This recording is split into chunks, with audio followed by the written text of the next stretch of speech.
with the Icelandic circumcision ban making the news lately, it's got me thinking. I think we really need to jump on this in every way we possibly can.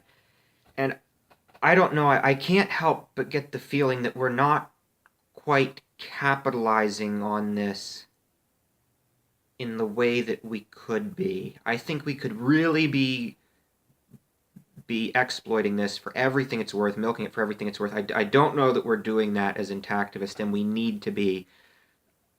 I mean, I have a few ideas I'm going to lay out. These big events like this, I mean, there's been a couple in my time being an intactivist or knowing about intactivism. The 2011 San Francisco circumcision ban attempt was one. When the German court temporarily banned circumcision, the German federal court in Cologne did it. Maybe not so much around the 2012 AAP task force statement. But the earlier two, especially the San Francisco ban, kind of really had me excited at the time. I thought it was going to break through, but I was not really tuned into the media at the time, and maybe I should have known better, but it really didn't. But this feels like something different. I mean, I don't know. I could be wrong. Maybe some people that have been in the movement longer than I have can correct me. I'd actually like to hear about that alone. Does this feel unique? I think it does. It's in Iceland, supposedly. I mean, this was proposed by, I think, a progressive party politician, a woman by the name of Gunnarsdóttir. I think it actually is expected that it might pass. This is going to go on for a couple months, debate before it's brought up in the parliament, and then for its first official debate, and then their medical association is going to release information on it, and it's probably going to be against circumcision. Denmark and Norway are talking about revisiting proposals to ban circumcision. In Denmark, I think they have half the signatures necessary to force a vote on this issue, or something like that, a ballot initiative, or I think it's actually a vote. It creates a bill and puts it in Parliament for a vote. Possibly Sweden, maybe the UK. I don't know what's going on in the UK. I mean, it's not explicit, but there are certain organizations like Secularism UK that it's fairly heavily pushing this. National Secularist Society, I think, is its full name. They're on Twitter pushing it.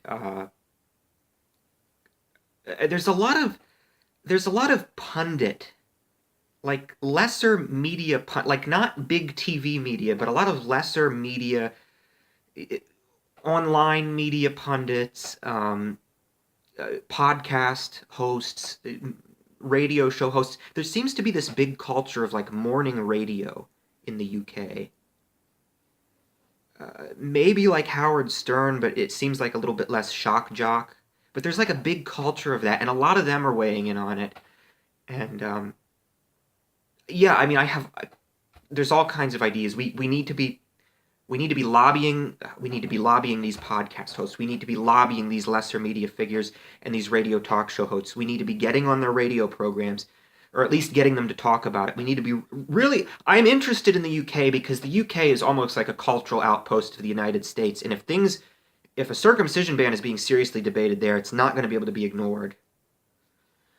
And it would probably have kind of significant public support given the low circumcision rate there. We need to be pestering people there. We need to be pestering people all over Twitter. I mean, there's overlap. You can be pestering them on Twitter. But you need to be pestering people on Twitter, personalities on Twitter, commentators, asking people their opinion.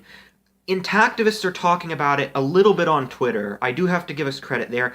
You got to be careful. You don't want this to be an echo chamber. We have to be going out, not just retweeting, but we have to be going out and pestering people. That's the only way this means anything. Commenting on YouTube videos. There's been really not a lot of intactivist coverage of the Icelandic situation on YouTube. I mean, there's a couple videos, almost none of them are by us, though. There's one by Sargon of Akkad. There's one by Styx, Hex, and Hammer. A couple different talk format hosts, as well as news shows. Um, I mean, like more like official type of thing. We need to be doing that. We need to be reaching directly out to the government officials in European countries and pestering them about this. We need to be calling up the embassy. We need to call up the Icelandic embassies and thank them and support them 100% on their circumcision ban. We have to. I don't know if she's on Twitter. Gunnar's daughter, this woman in Iceland that proposed the whole thing. I mean, she. I guess she kind of just woke up one day and was like, "Oh, there's not, we've had a female circumcision ban since 2005, I think, and there's nothing to protect boys. This isn't right at all." And just let's do it. So we need to support her. We need to be pestering politicians in Denmark, Norway, maybe Sweden, maybe the UK. Um,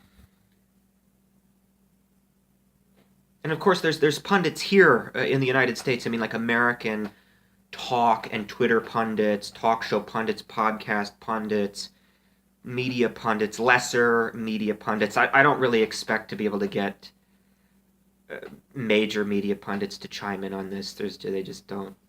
I don't think they'd want to. It may be worthwhile. You never know. But yeah, I mean, eventually I want to mount like a call-in campaign to blast U.S. legislators on the idea of a circumcision ban. I want to be able to coordinate that. I want it to be a mass attack. I want to take advantage of the brigade effect, which is an effect where you can capitalize on social media, even if you have only a few numbers, to make your influence appear outsized relative to your uh, smaller size.